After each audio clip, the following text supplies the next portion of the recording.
कीर्तनकाराला ठिकाणावर आणण्याकरता फक्त आता तुम्ही शिल्लक आहेत. फक्त तुम्ही द्या ना, त्यांना 25,000 द्या, 30,000, 40,000 द्या, पण तारीख घेताना असं म्हणा, बाबा तुम्ही 4 वाजता गावात आले पाहिजे. म्हणे का?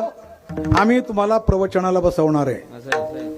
मग प्रवचनाला व्यासपीठावर तुम्ही बसले का ओवी आम्ही सांगणार, आम्ही सांगू त्या ओवीवर प्रवचन करायचं. प्रवचन झालं की मग आमचा हरिपाठ असतो, आम्ही तुमच्या गळ्यात विना देऊ का? तुम्ही पुढं म्हणायचं आणि आम्ही मागं म्हणायचं.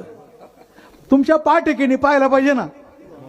मग हरिपाठ झाला की मग जेवण, मग कीर्तन. मग कीर्तनाला तुम्ही उभे राहिले की आम्ही अभंग देणार तुम्हाला. मग कोणता पण देऊ आम्ही.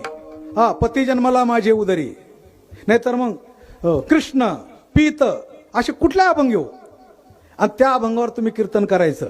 कीर्तन झाल्यावर जायचं नाही, रात्री झोपायचं. आम्ही तुम्हाला 3:30 वाजता उठवणार, 4 वाजता काकडा, तुमच्या गळ्यात विना देणार. सगळा काकडा तुम्ही पुढं म्हणायचं ना. आम्ही काही चुकलं का माझं? कीर्तन करायच्या पाठ पाहिजे की नाही? मग काय चुकीचं बोलतोय मी? विनोद नाहीये. हो, त्याला पुढं म्हणायला लावायचं, आपण सगळ्यांनी मागं म्हणायचं. आणि मग सकाळी वगैरे सगळं ओरखल्यानंतर गंध नित्यनेम नाश्ता पाणी झाल्यानंतर आणि मग अख्ख्या गावाने बोलवायचं, बाबा हे तुझे 40,000.